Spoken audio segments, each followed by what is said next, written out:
This is called run. Run. Run. And if you can't run, then walk. If you can't walk, then crawl. But whatever you do, don't stop. It's only been an hour since everyone on Earth, as far as I could tell, heard those same words.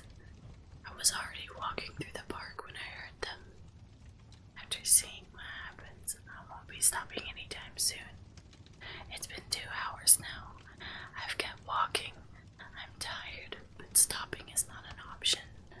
Some people try driving, but the act of getting in a car requires stopping, even for the briefest moment. And as those already driving, when they heard the rules, soon found out, it's impossible to move indefinitely in a vehicle, especially in a crowded city. Their screams kept me moving. It's been 4 hours, and I'm exhausted. The only thing pushing me forward being the fear, but awaits when I stop.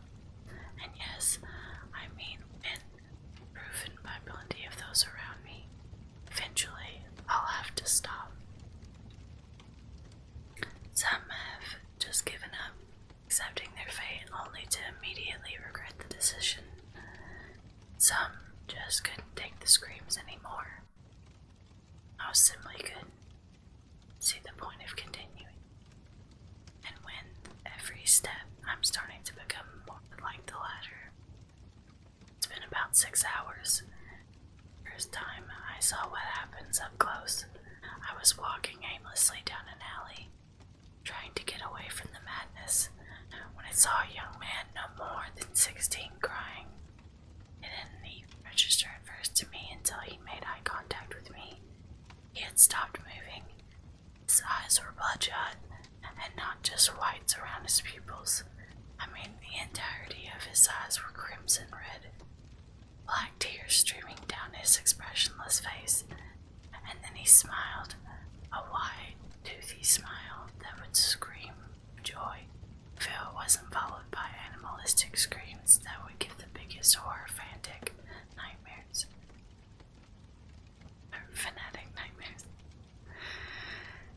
I wish I could say witnessing his dying moments was the most horrific thing to happen to me today, but then it hit me, the realization that I had stopped moving. That's kind of freaky. I don't really like that. If I had to continuously walk for ever and ever, I think that would probably be the end of it for me. I would not be able to do that. Emergency alert. Do not look outside your windows. Emergency alert. Warning, this is not a test. I repeat, this is not a test. Citizens of the world, lock all doors, close all of your blinds. Do not go near any windows. Do not look outside. Do not leave your house. Stay in a room with no windows. Gather what supplies you can. Turn all of the lights off. Do not open the door for anything. When I first heard it, it didn't even sound real. It sounded fake, like something in a horror movie. But it was an emergency, so I decided I probably should do what they tell me to. I grabbed a flashlight, pillow, my phone, charger, food, and basic other stuff to keep me entertained while this stuff happened. I had no idea what was going on, but once I got into the bathroom and got comfy, I texted my parents asking them if they got an alert. They also did. They said citizens of the world. Did they broadcast to the world? I asked myself, so I texted an internet friend that lives across the world, and they said they got it too. Same exact message. To be honest, it's kind of scary. They tell you what to do, but not what's going on, and people are scared of that. 20 minutes later, emergency alert. This is not a test. I repeat, this is not a test. Unknown creatures have been knocking on people's doors and been killing people that open the door. There is 5 major hotspots: Washington, D.C., Tokyo, Toronto, Moscow, and London. They have been located all around, but it seems as if they're attacking those first. This is an invasion. Stay in your rooms. Do not open any doors. Do not look outside. They can kill you instantly with any look. May God help us all. Emergency nuke sirens are going off. Tornado sirens are going off. What is going on? Is this a prank? How can an invasion be real? Are aliens real? How can I comprehend that? I heard car alarms going off. I heard things being destroyed. They are here. They are killing. It sounds like a war zone out there. But not many guns. What can the government do? Just shoot them. But they would die looking at them. There's no possible way we could ever survive this. We are going to die. I text my parents, but no answer. I text my brother and sister. No answer. I'm starting to panic now. What if my family is gone, and all I can do is listen to other people's families getting murdered? The nuke sirens have started again, and they are very loud, shaking my whole apartment.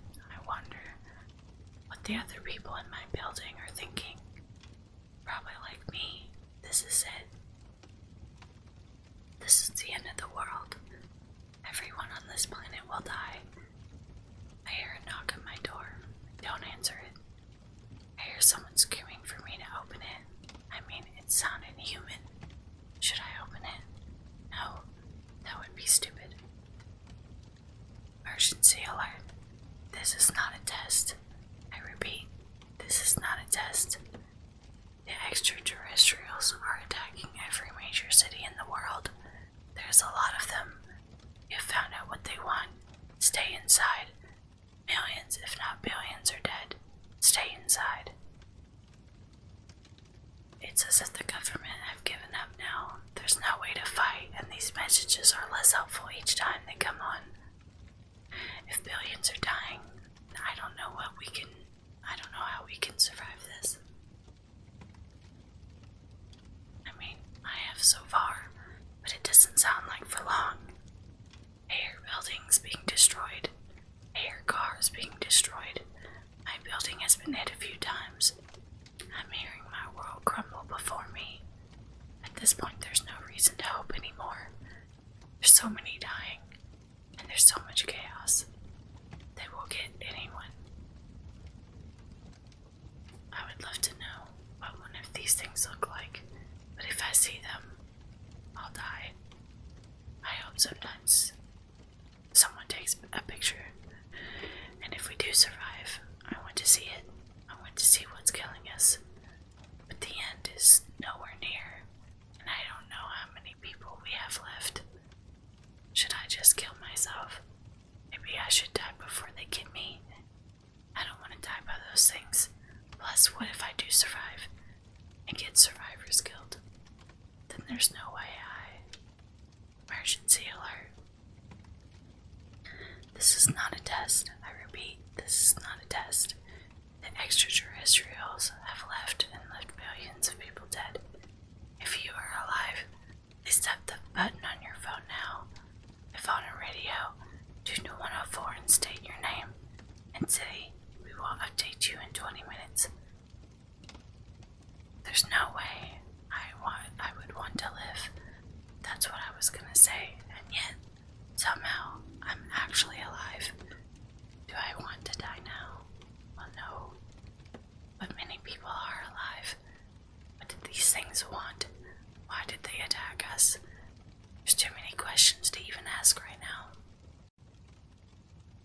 At this point, all we can do is try to figure out some numbers and restart society. How can a world like ours recover from something like this? How long until society is normal again? Will humanity ever be the same? I don't know. What I do know is that I could have lost everything. Real quick, sorry, some of the spelling in these stories isn't correct, so I'm having a hard time. Alright, let's get back.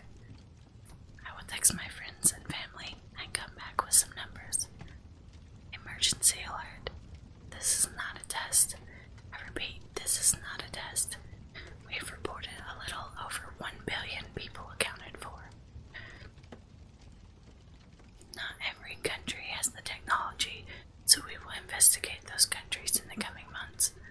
We do not understand what these creatures wanted nor what they have taken. In the next month or two, we will be figuring out the next steps for humanity. And God help us all. Only 3 people I know survived. My uncle, my sister, and my best friend. Everyone else is dead. I want to kill myself, but at the same time, humanity needs me. We need each other to continue human life. Only time will tell what to do next, if there is anything next. It's 2 weeks later. The guilt's too much. That's a really sad story and also very scary.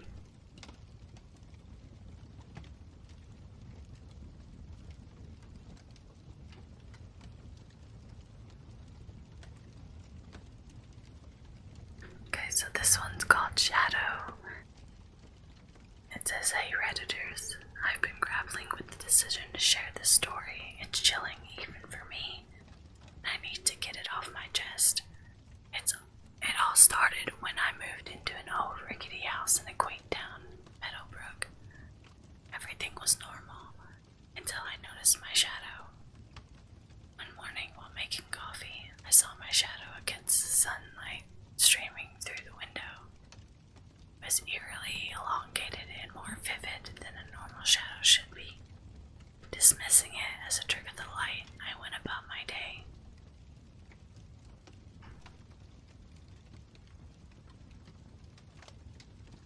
Sorry. Talking like this is making me a little tired, apparently. Over the next few days, I started noticing oddities. My shadow wasn't aligning with the light source. Sometimes it seemed to have a will of its own, moving independently.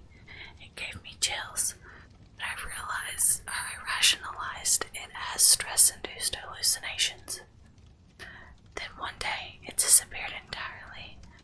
I stood under the midday sun, but no shadow formed. I felt an uncanny emptiness, a hollow feeling in my stomach. I tried to push away the rising panic. That's when things took a sinister turn. Strange occurrences began around the house. I'd awake to find my belongings displaced. Sounds of faint whispers echoed through the halls, and chilling drafts seemed to sweep the rooms even on the warmest day. One night, I woke up to a low murmur. I followed the sound downstairs into the kitchen. The room was bathed in a cool moonlight. And to my horror, I saw my shadow. It was standing alone, dark silhouette, eerily mirroring my features. Frozen in fear, I watched as it moved on its own, opened the fridge, took out a milk carton and poured it into a glass. That's when realization hit me. My shadow was replicating my routine from the morning. The whispering sounds were my voice, my conversations. The following nights, I observed it living my life, my past, and went through my routines from days, weeks before. It was unsettling, but harmless, I thought. But then one night, it did something I hadn't. It walked into the house's old sealed basement. Summoning my courage, I broke the seal and descended the creaky stairs following my disappearing shadow. The basement was shrouded in darkness, save for a weak light coming from a room. As I entered, my heart pounded in my chest. In the room, I found an old mirror. Casting the dim light, my reflection looked back at me, but next to it was my shadow, living out the scene from my kitchen this morning. I watched as the reflected shadow me left the room, and my own shadow disappeared at my feet. Once again, I faced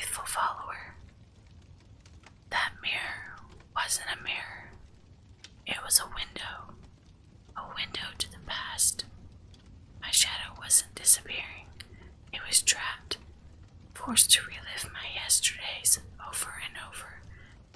My quest to reclaim my shadow, I had uncovered the house's chilling secret. I'm sharing this as a warning. If your shadow starts acting strange, it's not just a trick of the light.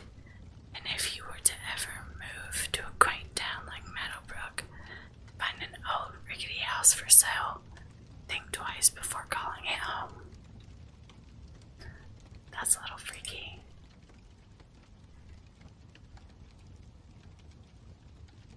Let's see if we can find something good.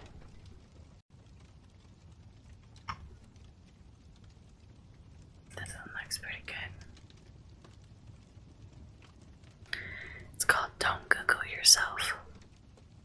Don't Google yourself. Why? Because you may not like what you find. One day, I was bored and decided to search my own name on Google. I have quite a rare name, so I didn't expect to find many results. Imagine my surprise how surprised I was when I came across a website that had my full name in the domain. When I clicked the link, it brought me to a message board. I looked at the profile of the website owner and found out that the person was the same age as me, had the same hobbies, interests. There weren't any posts on the message board, but I was intrigued, so I saved it in my favorites. It was about a month later when I went back to the website. This time, it had more content. There were some weird diary entries, mostly random things like the weather was nice today, or I'm so bored at work, things of that nature. However, as I went on, I began to notice more and more coincidences. The person lived in the same city I did. It struck me as rather strange that two people with the exact same rare name would live in the same city at the same time. At one point, I noticed that the contents of the diary were quite similar to my own life. One day I went to a baseball game, and when I checked the website that evening, I found that the owner of the website had also gone to the same baseball game. At first, I didn't think much of it. After all, tens of thousands of people in the city supported the same baseball team. It seemed like so much more than a simple coincidence, however. Whenever I checked the website, I would notice little biographical details that seemed too close for comfort. For example, their owner mentioned that their pet was a dog, and that their dog's name was the same name as the dog I had when I was a child. The website owner posted a picture of their car. It was the same model of car I had been driving when I was in college. They talked about eating at certain restaurants. It's the same restaurants that I had gone all the time when I was working at my previous job.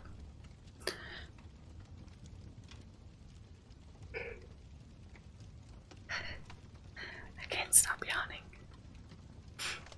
One day, when I looked at the message board, people had written messages to the owner saying, "Happy birthday." That day, it was my birthday as well. I decided to write on the message board for the first time, just out of curiosity. I was going to wish the owner a happy birthday and tell them we had the same name. However, when I tried to write something, I realized there was nowhere to type your message. It wasn't a message board at all, just a static page. That's odd, I thought to myself. In other words, whoever owned the website had gone to a lot of trouble to make it seem as if it was an interactive site, as if there were other people posting on it, when in actual fact, all the content must have been created by the owner. Why on earth would someone do that? I decided to email them. It read, "Hi there, believe it or not, we both share the same name. Nice to meet you." It was just a friendly email. The next day, when I tried to look at the website, I discovered it was gone. It seemed like it had been deleted. And then I opened my mailbox. There was one reply. When I looked at it, a chill ran down my spine. It just read, "Found you."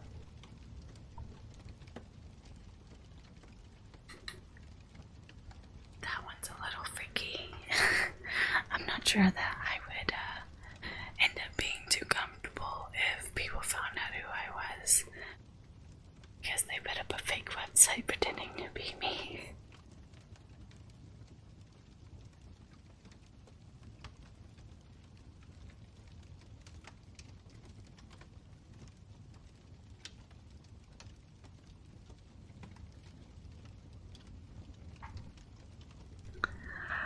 I'm going to read this one because this one kind of relates to me.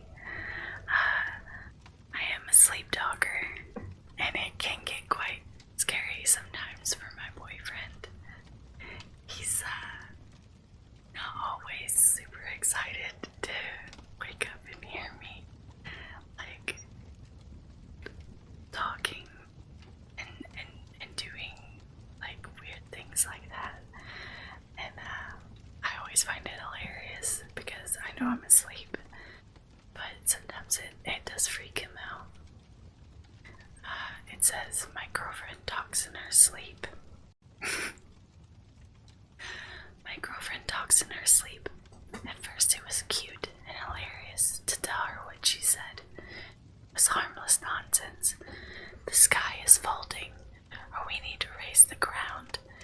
We talked the next day about if she remembered her dream, but she never did. I wish I knew what she meant by we need to raise the ground. Some context. Our nightly routine is for us to start out cuddling and then give up once it gets too hot. That sounds about normal. Then usually both on our sides back to back. Again, that's pretty normal. She would fall asleep before I do, so I would hear the full range of her nightly musings. Honestly, at first I was eager to hear what she said. It was always funny to tell her and our friends what she would say while in deep throes of REM. But now, I'm done. I'd prefer she not talk anymore. How am I going to sleep after what happened last night? Last night, around 11, she was asleep, and I was still up reading. I heard her mumble something under her breath. I couldn't quite make out what she said, but I leaned over from my book to peek at her face.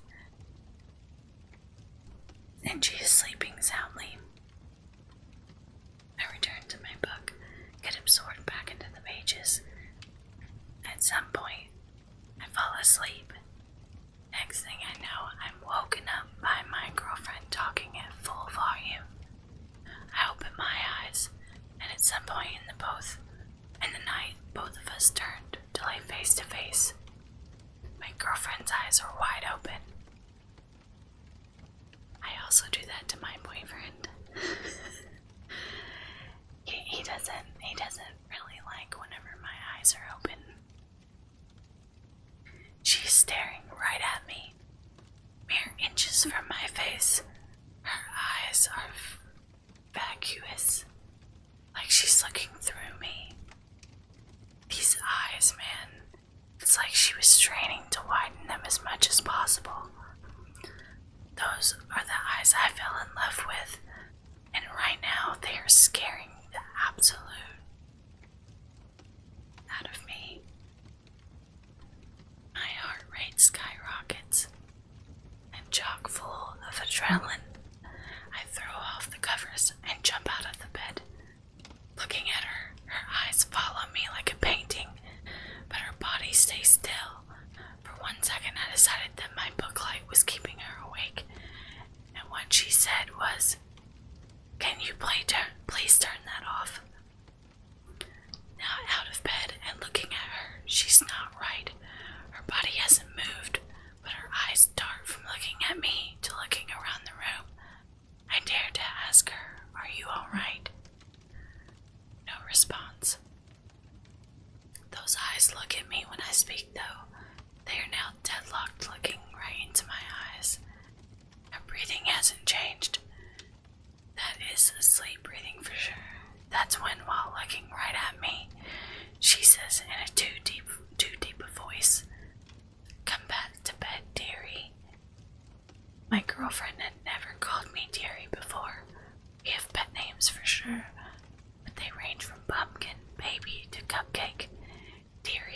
sounds like something my grandma would call me. I decided I'd get more information before I climbed back into bed with a potentially possessed girlfriend. Are you awake, sweetie? No response. The eyes dart from me to the wall, to the door, then the ceiling.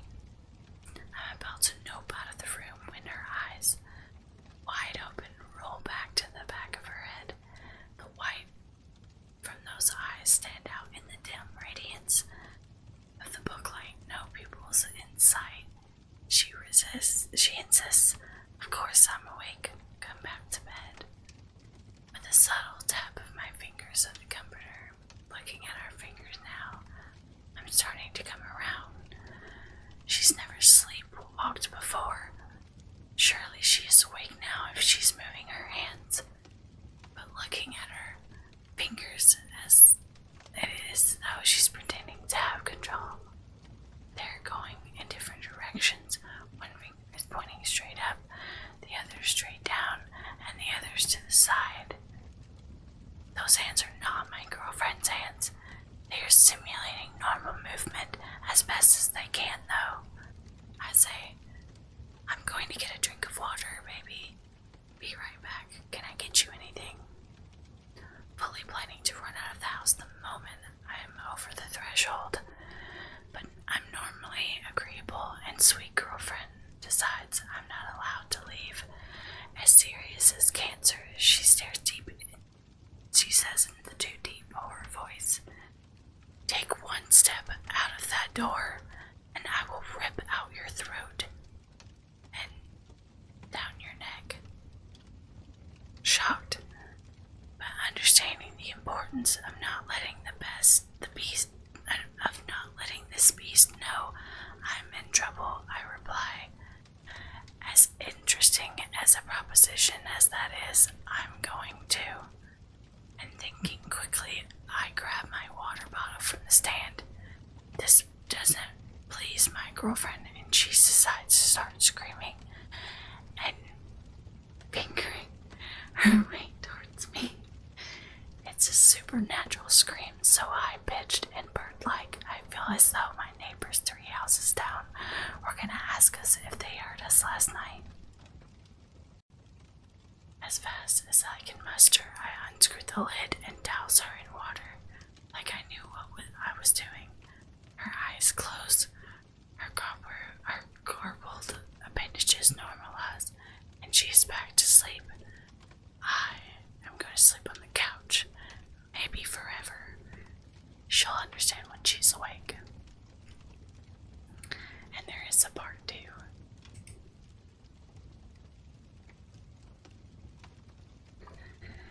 One second.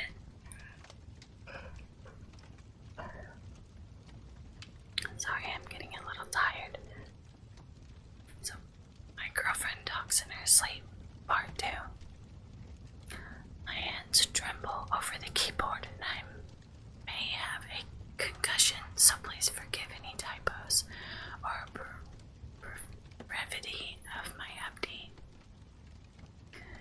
It is morning after my typical amendable and kind of girlfriend's body was possessed in sleep by a malicious entity.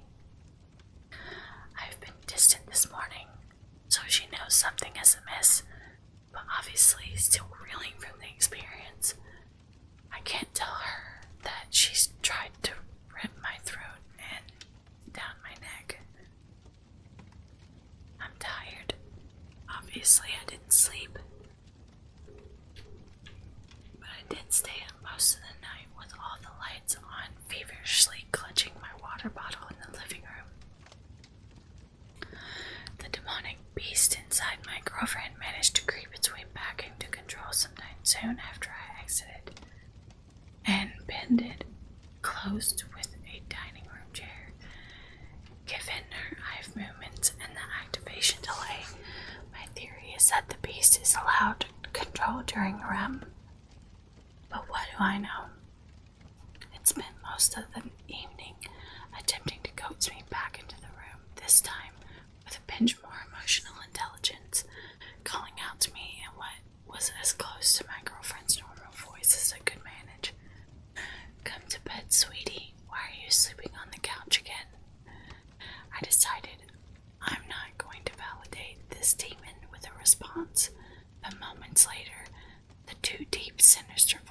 back.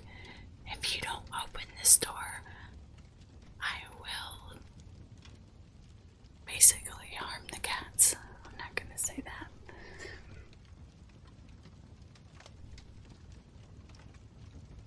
I forgot about the cat. He's still in the bedroom, probably cowering in fear, hissing in the corner to no avail. My guess is the cat is already dead, but what can I do? Let her beloved kitten be alive by someone he trusts.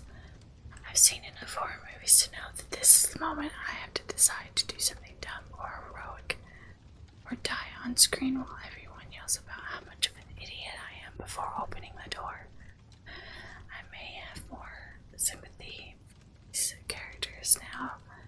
People thrust into impossible situations are forced to make impossible choices. Against my better judgment, I'm gonna open the door and get the cat out of the room. I'm staring at the bedroom door now. I notice something damp and muskly poking and prodding its way out from under the door. I point my phone's flashlight and realize it's my girlfriend's tongue. I catch myself experiencing an intrusive thought, wondering if she will want to know why her mouth is full of cat hair tomorrow. This is perfect. I need to test out my technique. A spray bottle full of sink water. I spray the tongue as it inchworms itself across the edge of the door, presumably looking for purchase on my human flesh. It immediately recoils, and I hear the body inside collapse. Water is still a demon possession off switch I decide, and immediately tear the chair away from the door and lock. I don't even have time to think about whether or not I have holy water on tap. I need to act first, attempting to open the door now. My SO's unconscious body is blocking me from entering. It requires a bit more force to slide her ragdoll body behind the door so I can squeeze through, trying not to look too closely at her. I realize now she's sweating black oily substance, and the bed and floor are totally drenched. I realize that it's so difficult to open the door. Demon sweaty, sticky. She may be stuck to the ground. Carefully, avoiding stepping in the demon's super glue, I'm now inside the bedroom. To my dismay, I don't see the cat right away. It makes sense. Frightened as hell, it must have crawled in and under the bed. Yikes. I've got to persuade it out from there now. But that will mean I need to get on my belly and reach under the bed. Realizing the absurdity of the situation, I have one hand pointing a spray bottle at my dead asleep girlfriend, and one hand reaching under the bed to grab my cat. My eyes trained on my girlfriend, I reach blindly under the bed. I can feel its soft fur. I wrap my hand around it and attempt to bring it towards me. It wiggles free from my grasp, with evidently zero intention of making this easy. Crawls deeper under the bed. Frustrated, I would take my eyes off my girlfriend to look where it went. No sign of it. I make the call to put the spray bottle down. Point my phone flashlight under the bed. It's too deep underneath for me to get from this side. I'm going to need to go around.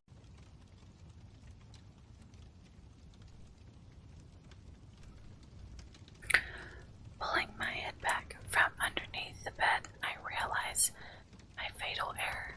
My girlfriend is woken up. She's standing over me, a dark tower, as I lay vulnerable on the ground beside the bed. Her teeth look sharper from this angle in the phone's flashlight. She's drooling that black, oily glue. Her hair, normally a gorgeous brown, so glossed with black paste that it slicked itself to her head, like she just got out of the shower. Her eyes are menacing, wide open, bloodshot and yellow. She looks tired. I'm tired too, but it's time to go. The cat heroics can wait. to scuttle an adrenaline-filled crawl around her legs. Open the door, she grabs both ankles with both of her arms. I remember her typically gentle touch is nowhere near to be in this in this grip, as her nails dig shallow wounds into my legs. With inhuman strength, she begins to raise my entire body weight by my legs, plainly in an attempt to start eating me alive from the toes up. Little did she know I never skipped a leg day in my life. I kicked my girlfriend square in the teeth with both feet. She dropped me on my head, but I can't feel it. When she is stunned, I manage to get to my feet carefully, avoid the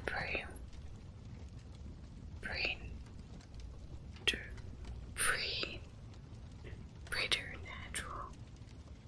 I think it's supposed to be pre-natural. Spiderweb paste and exit the room. Hands are shaking. I adjust the chair to the correct angle just in time to hear an agitated knocking on the other side. Baby, come back to bed. It's late. You're gonna be so tired at work tomorrow. All of that, and I didn't even get the cat. And my spray bottle is still in there. What am I going to do? My opinion, run the fuck away.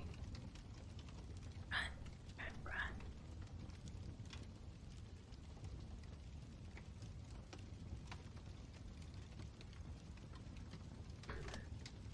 Okay, I think that's all I'm gonna do for now. I'm getting tired myself, and so